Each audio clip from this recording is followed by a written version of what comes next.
Hello जी, स्वागत है आप सभी का मेरे चैनल पर। और आज मैंने आप लोगों से कहा था कि मैं आपको अपने इतिहास में, जो हमारे इतिहास में हमारी वीरांगनाओं की कथाएं सुनाई गई हैं, लिखी हुई हैं स्वर्णिम अक्षरों में, उनके बारे में बताऊंगी। तो चलिए, नेक काम में देर क्यों करें, है ना। तो मैं आपको सुना रही हूँ। देखिए, हम लोग बहुत इंटरेस्ट ले रहे हैं इनके मामले में। वो तो चलो कोई नहीं, वो भी चलता रहेगा, लेकिन हमें अपने इतिहास की जानकारी भी होनी चाहिए कि हमारी नारी जाति कितनी श्रेष्ठ रह चुकी है पीछे। गर्व होता है जब मैं अपने इतिहास को पढ़ती हूँ। मुझे बहुत गर्व होता है कि मैंने एक नारी के रूप में धरती पर जन्म लिया है। तो जो हमारे नारी जाति की शान है, मैं ऐसी ही एक रानी सारंधा की कहानी आपको सुनाती हूँ। पता नहीं आप लोगों को इंटरेस्ट आएगा या नहीं आएगा, लेकिन इंटरेस्ट आना चाहिए, क्योंकि हमें ही तो अपने आने वाली पीढ़ियों को वो सब बताना है ना। हमें खुद जानकारी होगी अपने इतिहास की, तो तभी तो हम अपने आने वाली पीढ़ियों को उन चीज़ों के बारे में बता पाएंगे, उनको जानने के लिए प्रेरित करेंगे उन चीज़ों को। जब हमें खुद ही पता नहीं होगा तो कैसे हम आने वाली जनरेशन को उस ओर लेकर जाएंगे। तो इसलिए हमें इन चीज़ों में इंटरेस्ट आना चाहिए और हमें पता होनी चाहिए अपने इतिहास की। जो हमारे इतिहास में पीछे हमारी वीरांगनाएं हुई हैं, उन्होंने हमारे देश के लिए क्या किया है। राजाओं को तो सब जानते थे, सबको पता है कि कोई राजा कितना बहादुर था, महाराणा प्रताप कितने बहादुर थे, शिवाजी कितने बहादुर थे। इनके साथ जो इनकी माँ थी, पत्नियाँ थीं, जो इनके बहनें थीं, वो कितनी वीर थीं, उनके बारे में भी तो हमें जानना चाहिए ना। तभी तो हम समझा पाएंगे ना अपने आने वाली जनरेशन को, एक सही रास्ता दिखा पाएंगे हम अपनी आने वाली जनरेशन को। तो चलिए, ज़्यादा बातें ना करते हुए सुनाती हूँ आपको रानी सारंधा की कहानी। एक बात और बता दूँ कि जो मैं कहानी के माध्यम से रानी सारंधा से आपको मिलवाना चाहती हूँ, ये कहानी लिखी हुई है मुंशी प्रेमचंद जी ने। और मुंशी प्रेमचंद जी की ये कहानी क्यों सुनाना चाहती हूँ, वैसे तो शॉर्ट में भी सारी बातें मैं आपको बता सकती हूँ, लेकिन मुंशी प्रेमचंद जी ने जो अपनी लेखनी से उनके पूरे राज का विवरण दिया है, जिस तरह से उनके करेक्टर को लिखा है, वो बहुत ही सुंदर तरीके से लिखा है। इसीलिए इस कहानी के थ्रू मैं आपको समझाना चाह रही हूँ, सुनाना चाह रही हूँ। ठीक है, तो चलिए करते हैं कहानी शुरू। अंधेरी रात के सन्नाटे में धसान नदी चट्टानों से टकराती हुई ऐसी सुहावनी मालूम होती थी जैसे घुमुर घुमुर करती हुई चक्कियाँ। नदी के दाहिने तट पर एक टीला है, उस पर एक पुराना दुर्ग बना हुआ है जिसको जंगली वृक्षों ने घेर रखा है। टीले के पूर्व की ओर छोटा सा गांव है। यह गढ़ी और गांव दोनों एक बुंदेला सरकार के कीर्ति चिन्ह है। शताब्दियां व्यतीत हो गईं। बुंदेलखंड में कितने ही राज्यों का उदय और अस्त हुआ। मुसलमान आए और बुंदेला राजा उठे और गिरे। कोई गांव, कोई इलाका ऐसा न था जो इन दुर्व्यवस्थाओं से पीड़ित न हो।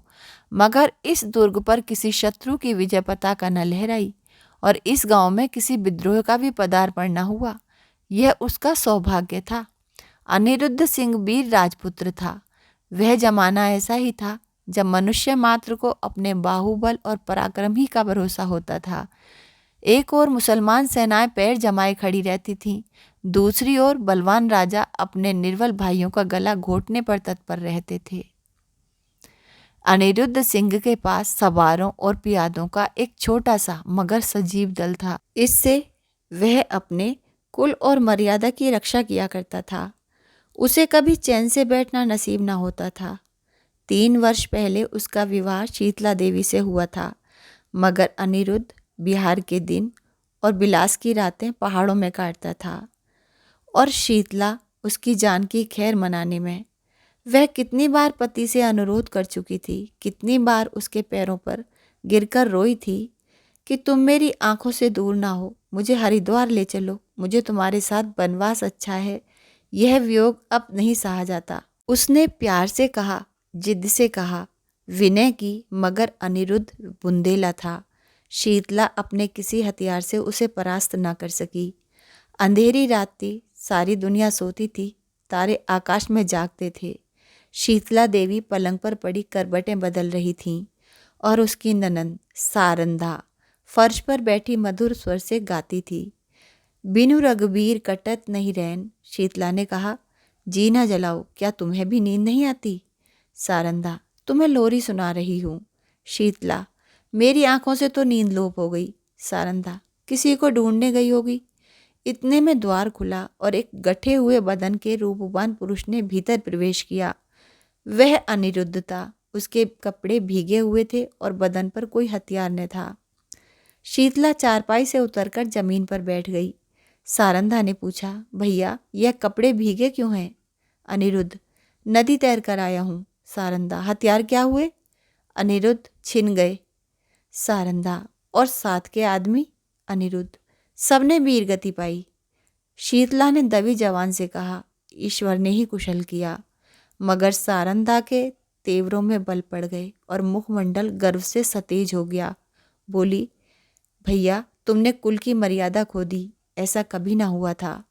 सारंधा भाई पर जान देती थी। उसके मुंह से यह धिक्कार सुनकर अनिरुद्ध लज्जा और खेद से विकल हो गया। वह वीर अग्नि, जिसे क्षण भर के लिए अनुराग ने दबा लिया था, फिर ज्वलंत हो गई। वह उल्टे पांव लौटा और यह कहकर बाहर चला गया कि सारंधा, तुमने मुझे सदैव के लिए सचेत कर दिया। यह बात मुझे कभी नहीं भूलेगी। अंधेरी रात थी। आकाश मंडल में तारों का प्रकाश बहुत धुंधला था। अनिरुद्ध किले से बाहर निकला। पल भर में नदी के उस पार जा पहुंचा और फिर अंधकार में लुप्त हो गया। शीतला उसके पीछे पीछे किले की दीवारों तक आई, मगर जब अनिरुद्ध छलांग मारकर बाहर कूद पड़ा तो वह विरहिणी चट्टान पर बैठकर रोने लगी। इतने में सारंधा भी वहीं आ पहुंची। शीतला ने नागिन की तरह बल खाकर कहा, मर्यादा इतनी प्यारी है? सारंधा, हाँ। शीतला, अपना पति होता तो हृदय में छिपा लेती। सारंधा, ना, छाती में छुरा चुबा देती। शीतला ने ऐंठ कर कहा, चोली में छिपाती फिरोगी, मेरी बात गिरह में बांध लो। सारंधा, जिस दिन ऐसा होगा मैं भी अपना वचन पूरा कर दिखाऊंगी। इस घटना के 3 महीने पीछे अनिरुद्ध मेहरौनी को जीत करके लौटा और साल भर पीछे सारंधा का विवाह ओरछा के राजा चंपत राय से हो गया। मगर उस दिन की बातें दोनों महिलाओं के हृदय स्थल में कांटे की तरह खटकती रहीं। राजा चंपत राय बड़े प्रतिभाशाली पुरुष थे। सारी बुंदेला जाति उनके नाम पर जान देती थी और उनके प्रभुत्व को मानती थी। गद्दी पर बैठते ही उन्होंने मुगल बादशाहों को कर देना बंद कर दिया और वे अपने बाहुबल से राज्य विस्तार करने लगे। मुसलमानों की सेनाएं बार बार उन पर हमले करती थीं, पर हार कर लौट जाती थीं। यही समय था जब अनिरुद्ध ने सारंधा का चंपत राय से विवाह कर दिया। सारंधा ने मुँह मांगी मुराद पाई। उसकी यही अभिलाषा थी कि मेरा पति बुंदेला जाति का कुल तिलक हो। वह पूरी हुई। यद्यपि राजा के रनिवास में 5 रानियां थीं, मगर उन्हें शीघ्र ही मालूम हो गया कि वह देवी जो हृदय में मेरी पूजा करती है सारंधा है। परंतु कुछ ऐसी घटनाएं हुई कि चंपत राय को मुगल बादशाह का आश्रित होना पड़ा। वे अपना राज्य अपने भाई पहाड़ सिंह को सौंपकर दिल्ली चले गए। यह शाहजहां के शासनकाल का अंतिम भाग था। शाहजादा दारा शिकोह राज के कार्यों को संभालते थे। युवराज की आंखों में शील था और चित्त में उदार था।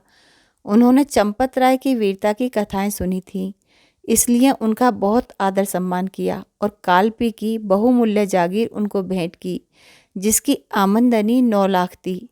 यह पहला अवसर था कि चंपत राय को आए दिन के लड़ाई झगड़े से निवृत्ति मिली और उसके साथ ही भोग विलास का प्राबल्य हुआ। रात दिन आमोद प्रमोद की चर्चा रहने लगी। राजा विलास में डूबे, रानियां जड़ाऊ गहनों पर रीझीं, मगर सारंधा इन दिनों बहुत उदास और संकुचित रहती। वह इन रहस्यों से दूर दूर रहती। ये नृत्य और गान की सभाएं उसे सूनी प्रतीत होती।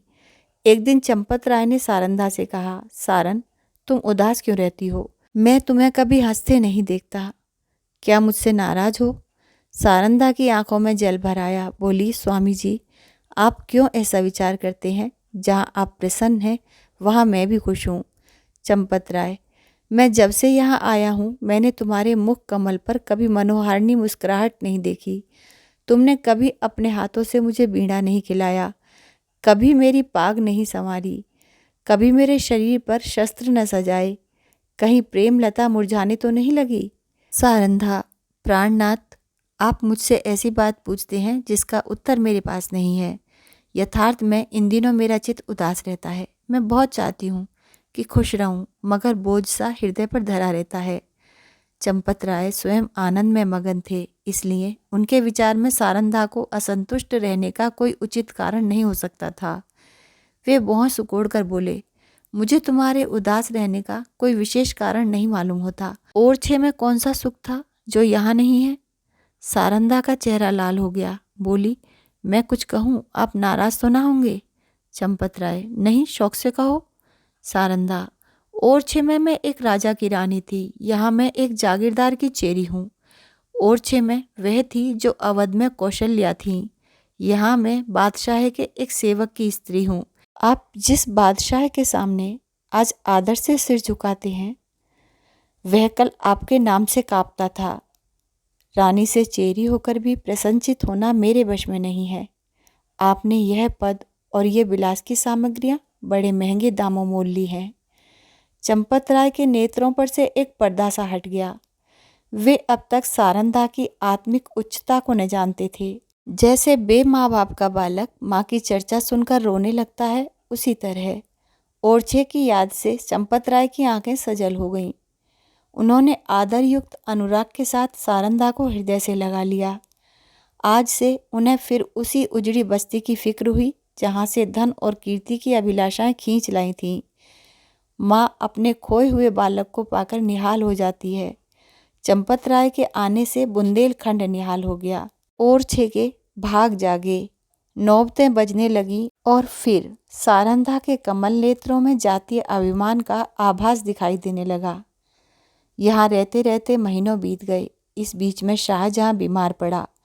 पहले से ईर्ष्या की अग्नि दहक रही थी। यह खबर सुनते ही ज्वाला प्रचंड हुई। संग्राम की तैयारियां होने लगीं। शाहजादे मुराद और मुहीउद्दीन अपने अपने दल सजाकर दक्षिण से चले। क्या के दिन थे। उर्वरा भूमि रंग बिरंगे रूप भरकर अपने सौंदर्य को दिखाती थी। मुराद और मुहीउद्दीन उमंगों से भरे हुए कदम बढ़ाते चले आ रहे थे, यहाँ तक कि धौलपुर के निकट चंबल के तट पर आ पहुँचे। परंतु यहाँ उन्होंने बादशाही सेना को अपने शुभ आगमन के निमित्त तैयार पाया। शाहजादे अब बड़ी चिंता में पड़ गए। सामने अगम्य नदी लहरें मार रही थी, किसी योगी के त्याग के सदृश। विवश होकर चंपत राय के पास संदेश भेजा कि खुदा के लिए आकर हमारी डूबती नाव को पार लगाइए।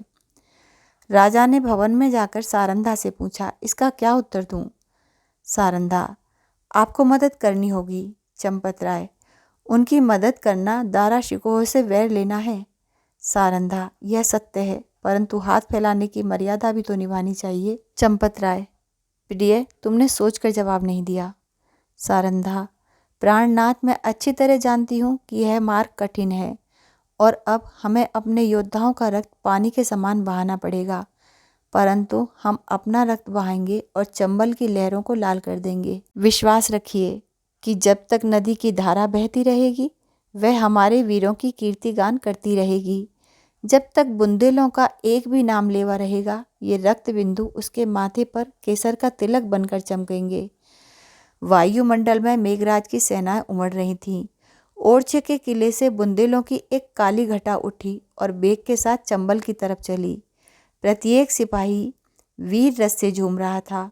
सारंधा ने दोनों राजकुमारों को गले से लगा लिया और राजा को पान का बीड़ा देकर कहा, बुंदेलों की लाज अब तुम्हारे हाथ है। आज उसका एक एक अंग मुस्कुरा रहा है और हृदय हुलसित है।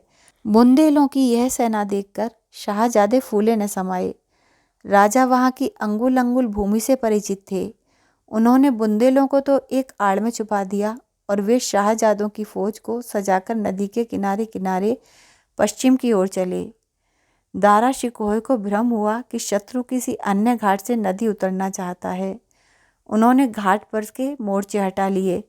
घाट में बैठे हुए बुंदेले उसी ताक में थे, बाहर निकल पड़े और उन्होंने तुरंत ही नदी में घोड़े डाल दिए। चंपत राय ने शाहजादा दारा शिकोह को भुलावा देकर अपनी फौज घुमा दी और वह बुंदेलों के पीछे चलता हुआ उसे पार उतार लाया। इस कठिन चाल में 7 घंटों का विलंब हुआ, परंतु जाकर देखा तो 700 बुंदेलों की लाशें तड़प रही थीं। राजा को देखते ही बुंदेलों की हिम्मत बन गई। शाहजादों की सेना ने भी अल्लाह अकबर की ध्वनि के साथ धावा किया। बादशाही सेना में हलचल पड़ गई। उनकी पंक्तियां छिन भिन हो गईं। हाथों हाथ लड़ाई होने लगी, यहाँ तक कि शाम हो गई। रणभूमि रुधिर से लाल हो गई और आकाश में अंधेरा हो गया। घमासान की मार हो रही थी। बादशाही सेना शाहजहादों को दबाई जाती थी। अकस्मात पश्चिम से फिर बुंदेलों की एक लहर उठी और इस वेग से बादशाही सेना की पुष्ट पर टकराई कि उसके कदम उखड़ गए। जीता हुआ मैदान हाथ से निकल गया। लोगों को कौतूहल था कि यह दैवी सहायता कहाँ से आई। सरल स्वभाव के लोगों को धारणा थी कि यह फतेह के फरिश्ते हैं, शाहजादों की मदद के लिए आए हैं। परंतु जब राजा चंपत राय निकट गए तो सारंदा ने घोड़े से उतरकर उनके पैरों पर सिर झुका दिया। राजा को असीम आनंद हुआ। यह सारंदा थी। समर भूमि का दृश्य इस समय अत्यंत दुखमय था। थोड़ी देर पहले जहाँ सजे हुए वीरों के दल थे, वहाँ अब बेजान लाशें तड़प रही थीं। मनुष्य ने अपने स्वार्थ के लिए अनादिकाल से ही भाइयों की हत्या की है। अब विजयी सेना लूट पर टूट पड़ी। पहले मर्द मर्दों से लड़ते थे। वह वीरता और पराक्रम का चित्र था। यह नीचता और दुर्बलता की गिलानीप्रद तस्वीर थी। इस समय मनुष्य पशु बना हुआ था। अब वह पशु से भी बढ़ गया था। इस नोच खसोट में लोगों को बादशाही सेना के सेनापति वली बहादुर खां की लाश दिखाई दी। उसके निकट उसका घोड़ा खड़ा हुआ था, अपनी दुम से मक्खियां उड़ा रहा था। राजा को घोड़ों का शौक था। देखते ही वह उस पर मोहित हो गया। यह इराकी जाति का अति सुंदर घोड़ा था। एक एक अंग सांचे में ढला हुआ, सिंह किसी छाती, चीते किसी कमर। उसका यह प्रेम और स्वामी भक्ति देखकर लोगों को बड़ा कौतूहल हुआ। राजा ने हुक्म दिया, खबरदार, इस प्रेमी पर कोई हाथ न चलाए। इसे जीता पकड़ लो। यह मेरे अस्तबल की शोभा बढ़ाएगा। जो इसे मेरे पास ले आएगा उसे धन से निहाल कर दूंगा। योद्धागण चारों ओर से लपके, परंतु किसी को साहस ना होता था कि उसके निकट जा सके। कोई चुमकार रहा था, कोई फंदे में फंसाने की फिक्र में था, पर कोई उपाय सफल ना होता था। वहाँ सिपाहियों का मेला सा लगा हुआ था। तब सारंदा अपने खेमे से निकली और निर्भय होकर घोड़े के पास चली गई। उसकी आंखों में प्रेम का प्रकाश था, छल का नहीं। घोड़े ने सिर झुका दिया। रानी ने उसकी गर्दन पर हाथ रखा और वह उसकी पीठ सहलाने लगी। घोड़े ने उसके अंचल में मुंह छिपा लिया। रानी उसकी रास पकड़कर खेमे की ओर चली। घोड़ा इस तरह चुपचाप उसके पीछे चला मानो सदैव से उसका सेवक है। यह बहुत अच्छा होता कि घोड़े ने सारंदा से भी निष्ठुरता की होती। यह सुंदर घोड़ा आगे चलकर इस राज परिवार के निमित्त स्वर्ण जटित मृग साबित हुआ। संसार एक रण क्षेत्र है। इस मैदान में उसी सेनापति को विजय लाभ होता है जो अवसर को पहचानता है। वह अवसर पर जितने उत्साह से आगे बढ़ता है, उतने ही उत्साह से आपत्ति के समय पीछे हट जाता है। वह वीर पुरुष राष्ट्र का निर्माता होता है और इतिहास उसके नाम पर यश के फूलों की वर्षा करता है। पर इस मैदान में कभी कभी ऐसे सिपाही भी आ जाते हैं जो अवसर पर कदम बढ़ाना जानते हैं, लेकिन संकट में पीछे हटाना नहीं जानते। ये रणवीर पुरुष विजय को नीति की भेंट कर देते हैं। वे अपनी सेना का नाम मिटा देंगे, किंतु जहाँ एक बार पहुँच गए हैं वहाँ से कदम पीछे न हटाएंगे। उनमें कोई विरला ही संसार क्षेत्र में विजय प्राप्त करता है, किंतु प्राय है उसकी हार विजय से भी अधिक गौरवात्मक होती है। अगर अनुभवशील सेनापति राष्ट्रों की नींव डालता है तो आन पर जान देने वाला, मुंह न मोड़ने वाला सिपाही राष्ट्र के भावों को उच्च करता है और उसके हृदय पर नैतिक गौरव को अंकित कर देता है। उसे इस कार्य क्षेत्र में चाहे सफलता न हो, किंतु जब किसी वाक्य या सभा में उसका नाम जबान पर आ जाता है तो श्रोतागण एक स्वर से उसके कीर्ति गौरव को प्रतिध्वनित कर देते हैं।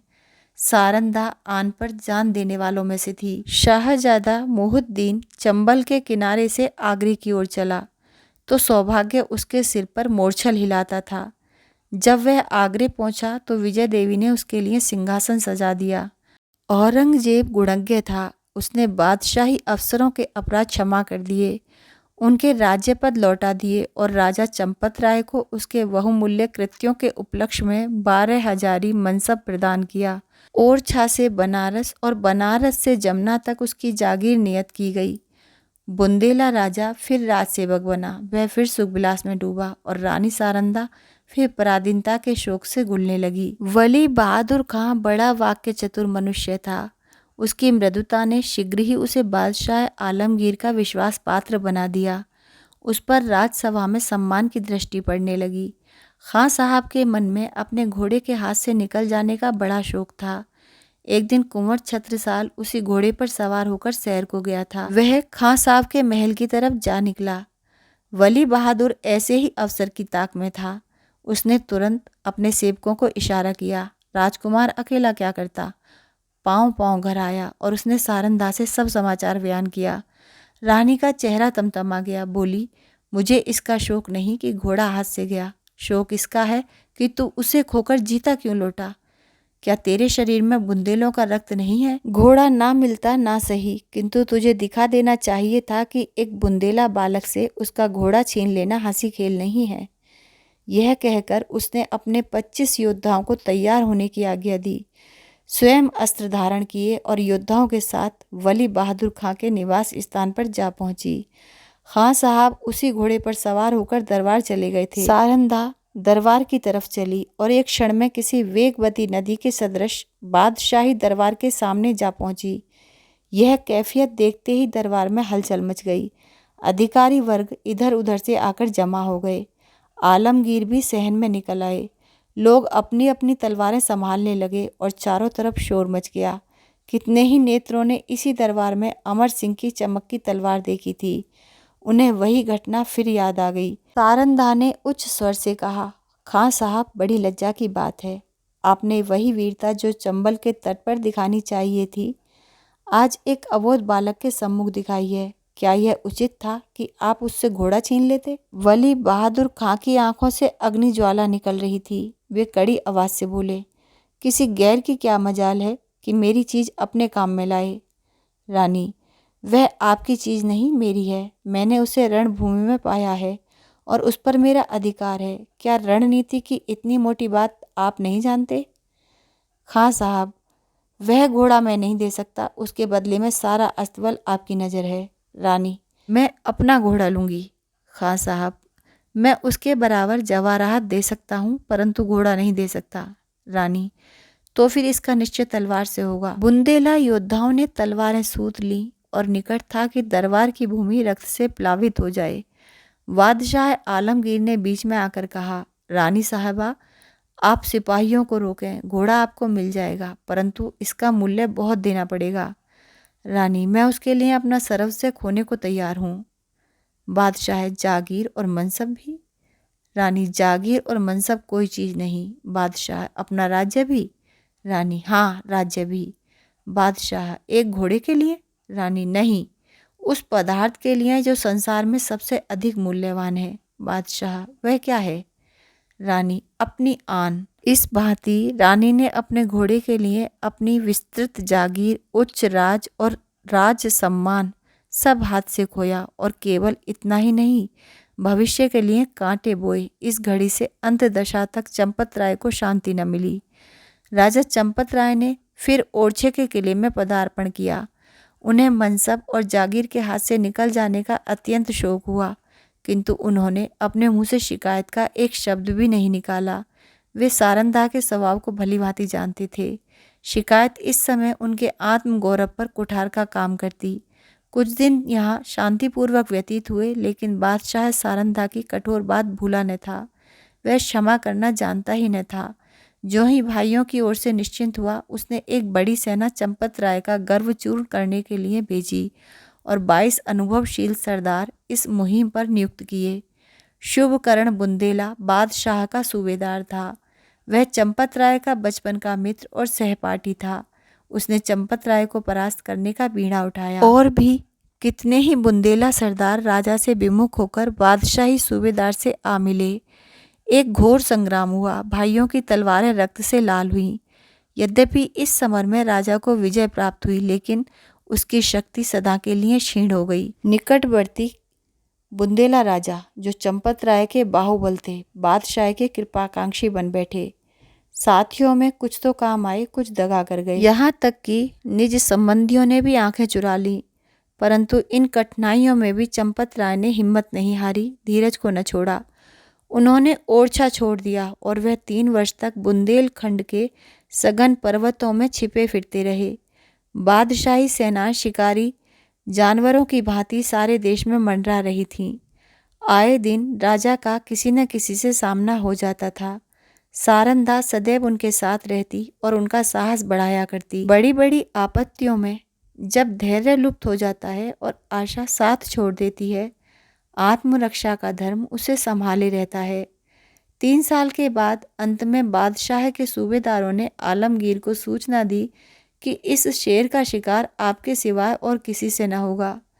उत्तर आया कि सेना को हटा लो और घेरा उठा लो। राजा ने समझा संकट से निवृत्ति हुई, पर यह बात शीघ्र ही भ्रमात्मक सिद्ध हो गई। 3 सप्ताह से बादशाही सेना ने ओरछा घेर रखा है। जिस तरह कठोर वचन हृदय को छेद डालते हैं, उसी तरह तोपों के गोलों ने दीवारों को छेद डाला है। किले में 20,000 आदमी घिरे हुए हैं, लेकिन उनमें आधे से अधिक स्त्रियां और उनसे कुछ ही कम बालक हैं। मर्दों की संख्या दिनों दिन न्यून होती जा रही है। आने जाने के मार्ग चारों तरफ से बंद हैं, हवा का भी गुजर नहीं। रसद का सामान बहुत कम रह गया है। स्त्रियां, पुरुषों और बालकों को जीवित रखने के लिए आप उपवास करती हैं। लोग बहुत हताश हो रहे हैं। औरतें सूर्य नारायण की ओर हाथ उठा उठाकर शत्रु को कोसती हैं। बालक वृंद मारे क्रोध के दीवार की आड़ से उन पर पत्थर फेंकते हैं, जो मुश्किल से दीवार के उस पार जा पाते हैं। राजा चंपत राय स्वयं ज्वर से पीड़ित हैं। उन्होंने कई दिन से चारपाई नहीं छोड़ी। उन्हें देखकर लोगों को कुछ ढांढस होता था, लेकिन उनकी बीमारी से सारे किले में नैराश्य छाया हुआ है। राजा ने सारंधा से कहा, आज शत्रु जरूर किले में घुस आएंगे। सारंधा, ईश्वर न करे कि इन आंखों से वह दिन देखना पड़े। राजा, मुझे बड़ी चिंता इन अनाथ स्त्रियों और बालकों की है। गेहूं के साथ यह घुन भी पिस जाएंगे। सारंधा, हम लोग यहाँ से निकल जाएं तो कैसा रहेगा? राजा, इन अनाथों को छोड़कर? सारंधा, इस समय इन्हें छोड़ देने में ही कुशल है। हम ना होंगे तो शत्रु इन पर कुछ दया ही करेंगे। राजा, नहीं, यह लोग मुझसे न छोड़े जाएंगे। मर्दों ने अपनी जान हमारी सेवा में अर्पण कर दी है।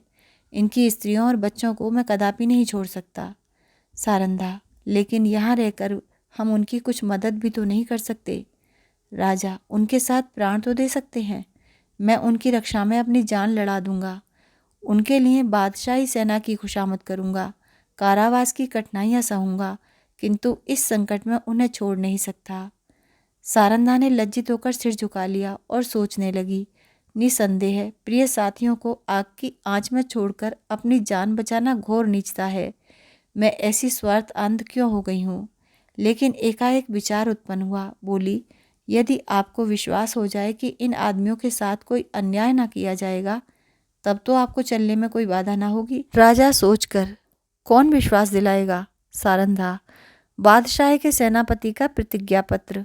राजा, हाँ, तब मैं आनंद चलूंगा। सारंधा विचार सागर में डूबी। बादशाह के सेनापति से क्यों कर यह प्रतिज्ञा कराऊं? कौन यह प्रस्ताव लेकर वहां जाएगा?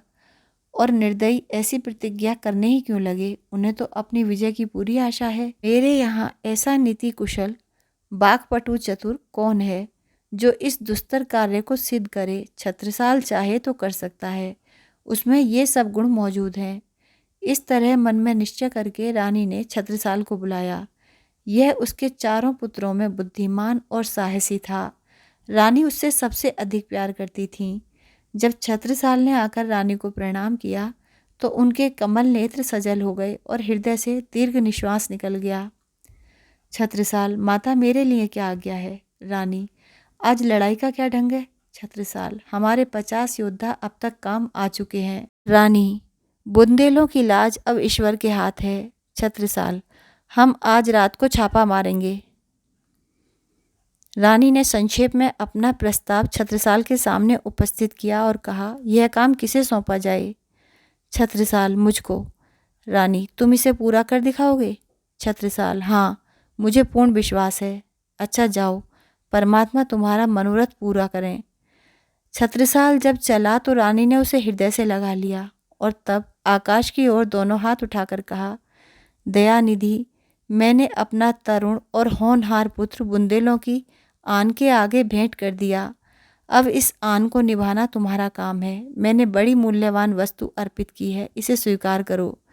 दूसरे दिन प्रातःकाल सारंदा स्नान करके थाल में पूजा की सामग्री लिए मंदिर को चली। उसका चेहरा पीला पड़ गया था और आंखों तले अंधेरा छाया जाता था। वह मंदिर के द्वार पर पहुंची थी कि उसके थाल में बाहर से आकर एक तीर गिरा। तीर की नोक पर एक कागज का पुर्जा लिपटा हुआ था।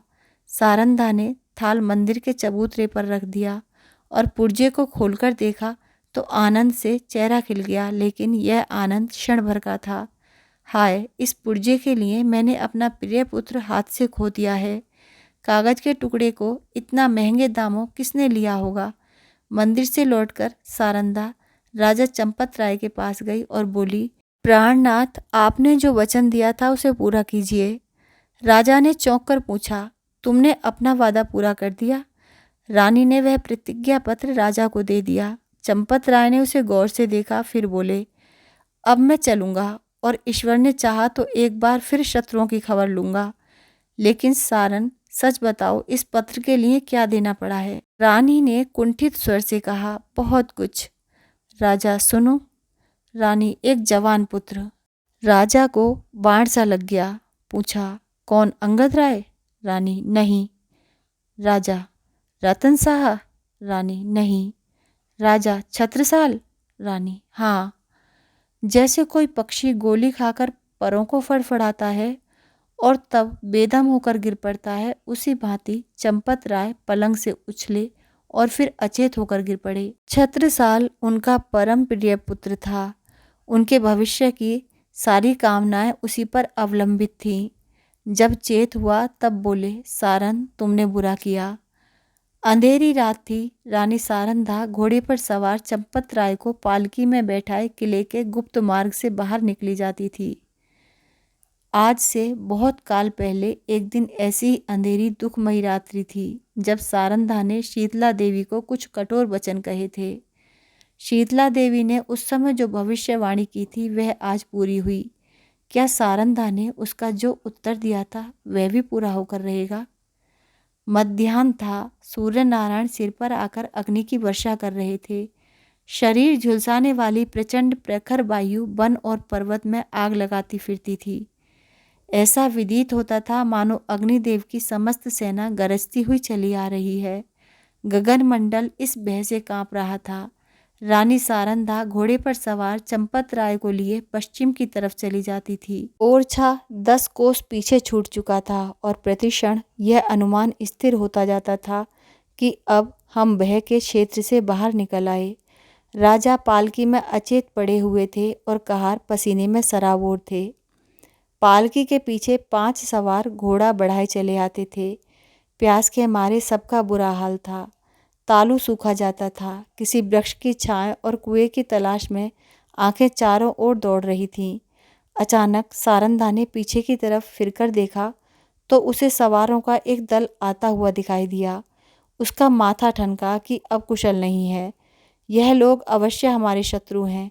फिर विचार हुआ कि शायद हमारे राजकुमार अपने आदमियों को लिए हमारी सहायता को आ रहे हैं। नैराश्य में भी आशा साथ नहीं छोड़ती। कई मिनट तक वह इसी क्षण और भय की अवस्था में रही, यहाँ तक कि वह दल निकट आ गया और सिपाहियों के वस्त्र साफ नजर आने लगे। रानी ने एक ठंडी सांस ली। उसका शरीर ऋणवत कांपने लगा। यह बादशाही सेना के लोग थे। सारंदा ने कहारों से कहा, डोली रोक लो। बुंदेला सिपाहियों ने भी तलवारें खींच लीं। राजा की अवस्था बहुत शोचनीय थी, किंतु जैसे दबी हुई आग हवा में लगते ही प्रदीप्त हो जाती है, उसी प्रकार इस संकट का ज्ञान होते ही उनके जर्जर शरीर में वीरात्मा चमक उठी। वे पालकी का पर्दा उठाकर बाहर निकल आए, धनुष बाण हाथ में ले लिया, किंतु वह धनुष जो उनके हाथ में इंद्र का वज्र बन जाता था, इस समय जरा भी न झुका।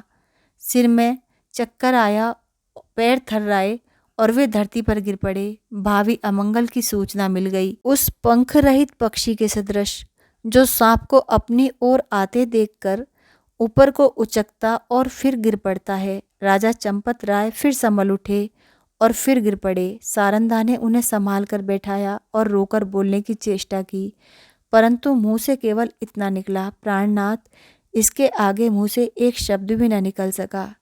आन पर मरने वाली सारंधा इस समय साधारण स्त्रियों की भांति शक्तिहीन हो गई, लेकिन एक अंश तक यह निर्बलता स्त्री जाति की शोभा है। चंपत राय बोले, सारंग, देखो हमारा एक वीर जमीन पर गिरा। शोक जिस आपत्ति से यावत जीवन डरता रहा, उसने इस अंतिम समय में आ घेरा। मेरी आंखों के सामने शत्रु तुम्हारे कोमल शरीर में हाथ लगाएंगे और मैं जगह से हिल भी न सकूंगा। हाय, मृत्यु तो कब आएगी? यह कहते कहते उन्हें एक विचार आया। तलवार की तरफ हाथ बढ़ाया, मगर हाथों में दम न था। तब सारंधा से बोले, प्रिय, तुमने कितने ही अवसरों पर मेरी आन निभाई है। इतना सुनते ही सारंधा के मुरझाए मुख पर लाली दौड़ गई, आंसू सूख गए। इस आशा ने कि मैं पति के कुछ काम आ सकती हूँ, उसके हृदय में बल का संचार कर दिया। वह राजा की ओर विश्वास उत्पादक भाव से देखकर बोली, ईश्वर ने चाहा तो मरते दम तक निभाऊंगी। रानी ने समझा राजा मुझे प्राण देने का संकेत कर रहे हैं। चंपत राय, तुमने मेरी बात कभी नहीं टाली।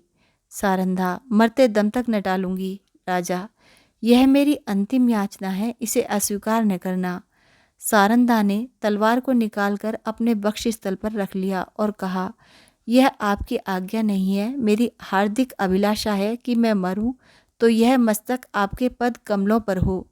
चंपत राय, तुमने मेरा मतलब नहीं समझा। क्या तुम मुझे इसलिए शत्रुओं के हाथ में छोड़ जाओगी कि मैं बेड़ियां पहने हुए दिल्ली की गलियों में निंदा का पात्र बनूं? रानी ने जिज्ञासा की दृष्टि से राजा को देखा। वह उनका मतलब न समझी। राजा, मैं तुमसे एक वरदान मांगता हूँ। रानी, सहर्ष मांगिए। राजा, यह मेरी अंतिम प्रार्थना है। जो कुछ कहूँगा करोगी? रानी, सिर के बल करूँगी। राजा, देखो तुमने वचन दिया है, इनकार न करना। रानी कांपकर, आपके कहने की देर है। राजा, अपनी तलवार मेरी छाती में चुभा दो। रानी के हृदय पर वज्रपात सा हो गया। बोली, जीवननाथ, इसके आगे वह और कुछ न बोल सकी। आंखों में नैराश्य छा गया। राजा, मैं बेड़ियां पहनने के लिए जीवित रहना नहीं चाहता। रानी, मुझसे यह कैसे होगा? पांचवा और अंतिम सिपाही धरती पर जा गिरा। राजा ने झुंझलाकर कहा, इसी जीवन पर आँच निभाने का गर्व था। बादशाह के सिपाही राजा की तरफ लपके। राजा ने नैराश्यपूर्ण भाव से रानी की ओर देखा। रानी क्षण भर अनिश्चित रूप से खड़ी रही, लेकिन संकट में हमारी निश्चयात्मक शक्ति बलवान हो जाती है। निकट था कि सिपाही लोग राजा को पकड़ लें कि सारंधा ने दामनी की भांति लपक कर तलवार राजा के हृदय में चुभा दी। प्रेम की नाव प्रेम के सागर में डूब गई। राजा के हृदय से रुधिर की धारा निकल रही थी, पर चेहरे पर शांति छाई हुई थी। कैसा हृदय है! वह स्त्री जो अपने पति पर प्राण देती थी, आज उसकी प्राण घातिका है। जिस हृदय से आलंगित होकर उसने यौवन सुख लूटा, जो हृदय उसकी अभिलाषाओं का केंद्र था, जो हृदय उसके अभिमान का पोषक था, उसी हृदय को सारंधा की तलवार छेद रही है। किसी स्त्री की तलवार से ऐसा काम हुआ है। आहा, आत्म अभिमान का कैसा विषाद में अंत है। उदयपुर और मारवाड़ के इतिहास में भी आत्मगौरव की ऐसी घटनाएं नहीं मिलती। बादशाही सिपाही सारंधा का यह साहस और धैर्य देखकर दंग रह गए। सरदार ने आगे बढ़कर कहा, रानी साहिबा, खुदा गवाह है, हम सब आपके गुलाम हैं। आपका जो हुक्म हो उसे वह सरोज चश्म बजा लाएंगे। सारंधा ने कहा, अगर हमारे पुत्रों में से कोई जीवित हो तो ये दोनों लाशें उसे सौंप देना। यह कहकर उसने वही तलवार अपने हृदय में चुभा ली। जब वह अचेत होकर धरती पर गिरी तो उसका सिर राजा चंपत राय की छाती पर था। यह थी हमारी आन बान शान रानी सारंधा की कहानी। मैं चाहती तो आपको सारांश में भी सुना सकती थी छोटा करके, लेकिन पूरी कहानी कुछ सोचकर ही मैंने आपको सुनाई है। आप बहुत छोटी छोटी चीज़ों को यहाँ समझ पाओगे, इसीलिए मैंने ये पूरी कहानी सुनाई आपको। तो चलिए अब मैं ये वीडियो बंद कर रही हूँ।